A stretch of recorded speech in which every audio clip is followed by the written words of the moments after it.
Yes, Massive and crew, we're back again with another video, and today's video is about mastering your songs using Izotope Ozone V6. This is a very good program for mastering, professional grade. I highly recommend it if you're doing your mastering. I also like to use the Waves plugins as well, and also have another way of doing that in SoundForge on the PC, but at the moment we're on the Mac, so I'm going to show you how to do that. Anyway, so moving forward, so basically we're going to grab this song. Now the first thing you got to do is you got to make sure your song is mixed down correctly. Also going to do a video about that soon, and just get the mix as good as you can. Don't have it sort of blaring too loud, and then basically what you're going to do next is you're going to load the song into here and press play. Now you can flick through the song here by just clicking on it here, right? But the first thing we're going to do is we're going to do a high pass, sorry, a low pass shelf at this end, and then I'm going to drag that, bring it all the way here. Now this is just the way I master the songs. I'm not telling you this is the professional way, but this works okay for me, yeah? So we've done that end. This is the low pass frequency, and we're going to just literally run that up to about the 20 mark there. You don't have to do this if you don't want to, this section, but I believe this section, this will allow you to have a little bit more level in your track. If we move this along here again, grab this little thing here, move it along like that, and then again that's a 20 cut there, that's a 20 cut there. Then we would I would play the song.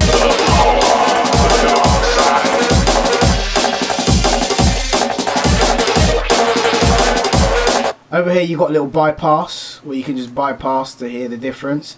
And then the first thing I'll probably do is go to the imager, and then you'd move that to there, say, and then basically I'd turn on this stereo button here. And then what I do here, this makes your bass mono, because it's important that your bass is in mono. Having a stereo bass is not very good for a lot of reasons that I won't go into right now, but you know, you want to try and make your bass as mono as possible. So I bring this down a bit here, right, and that's on your imager, right, and I'll press play.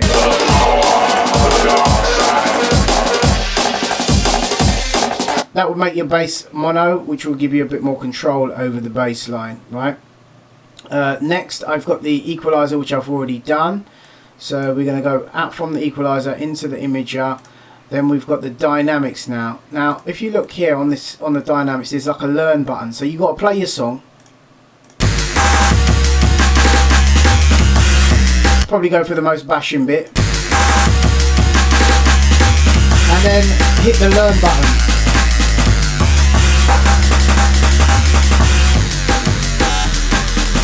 And if you see, as you can see there, it's already started sort of taking a bit off of it.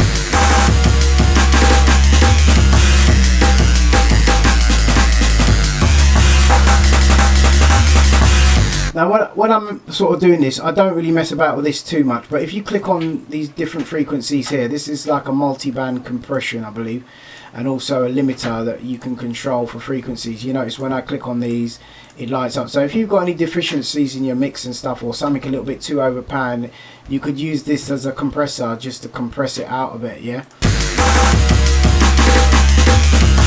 And you can see it. You can see it working here at the moment on these different frequencies as I click on them.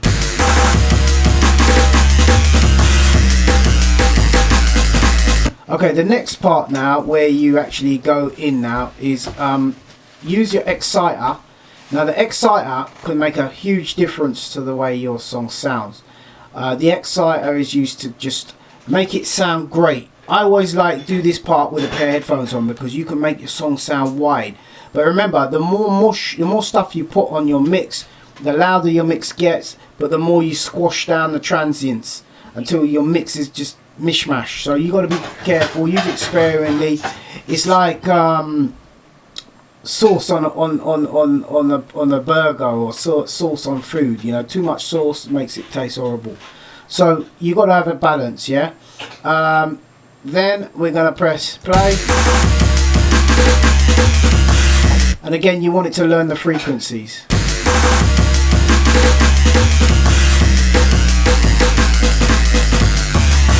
Okay, now I'm just going to go through this and I'm going to tweak it how I would like it to sound.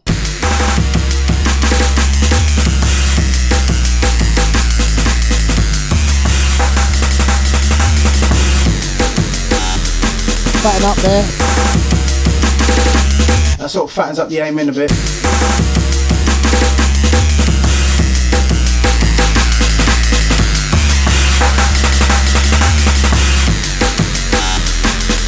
Brings out the drums a bit.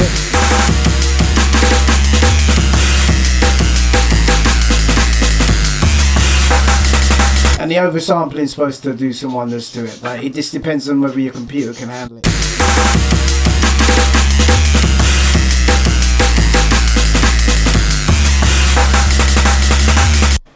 Okay, so far we've done that. Now I'm going to give you a quick bypass so we can hear the difference.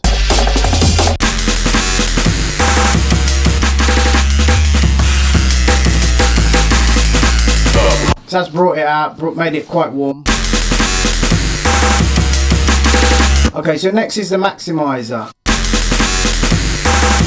Now, someone might be able to correct me on this, but when this is playing, you can these little marks here represent transients being squashed. Yeah, so you can kind of see where you're overdoing it.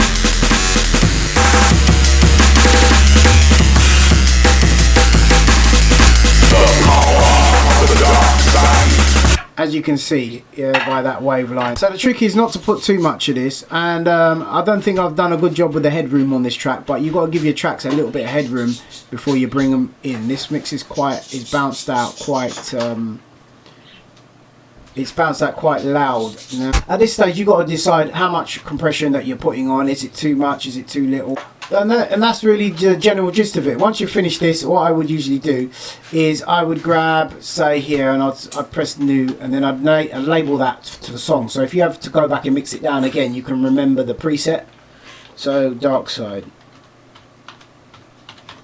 Right, so once you've done that, you then have to go to export audio.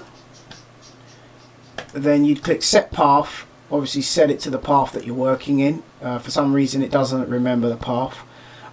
Dithering, you can enable dithering if you're going from, say, sample rate of like 48k down to 44. It sort of, I believe, stops the distortion when it converts. I don't really use much dithering myself, but yeah, I'm sure that it has a great use out there. And comment down below if you can give us an insight and fully on what the dithering does as well. Yeah, peeps, that's it. So I open it up and then I just press export. Obviously I'm not going to do it now because I've already done it previously to this song. Another quick heads up again. So let's go to here now, massive mix down. Let's see what we got, something that's not as loud.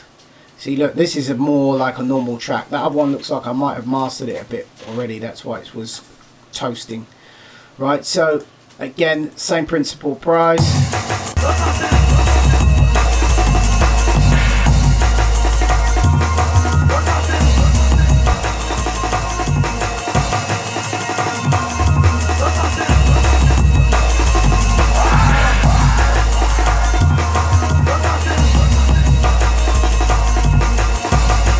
And when I'm rolling off these frequencies, yeah, it's kind of debatable whether it does cause a problem or not. But for me, I believe it gives you more level because Dog's frequencies are up this end and down that end, and but they do actually make the compressors do things. So here we go again. So I'm just going to work, and you guys can watch me work.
So there's another little thing here that you see these little curves, yeah, where there's a little dot with little dots. I believe that's when you're overdoing it on a certain frequency. It comes up there. You mastering engineers might be able to give me a heads up on that in the comments down below. Let me know, yeah.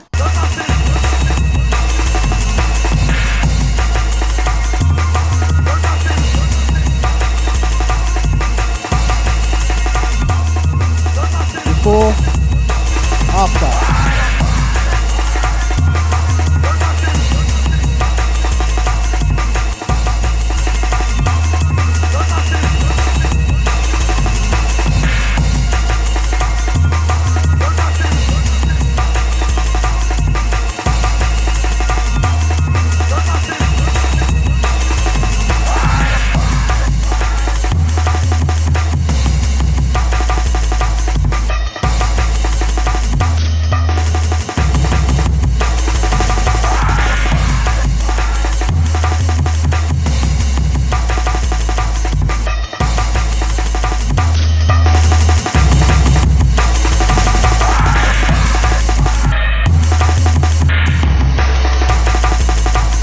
Okay, so this wave looks like there's quite a lot of bass drum going on. So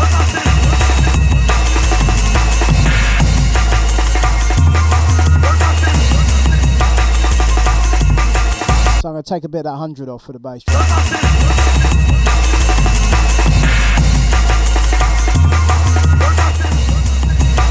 Oh yeah, much better.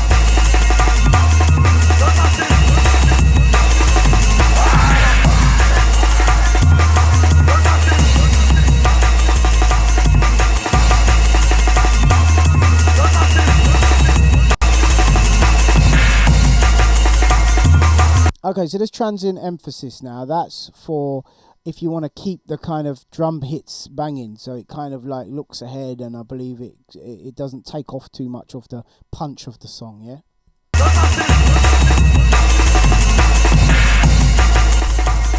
Alright, that's a big difference. So we're going to export that now. That sounds good to me. So the mastering is about tweaking and making it sound as good as you can, you know, with what you've got. Sometimes you've got to go back in the mix and touch it up a bit. But yeah, you know, let me know in the comments how you get on with your mastering with this, if it's helpful. Please subscribe if you want to see more videos. Yeah, enough respect. Take care. God bless. Peace.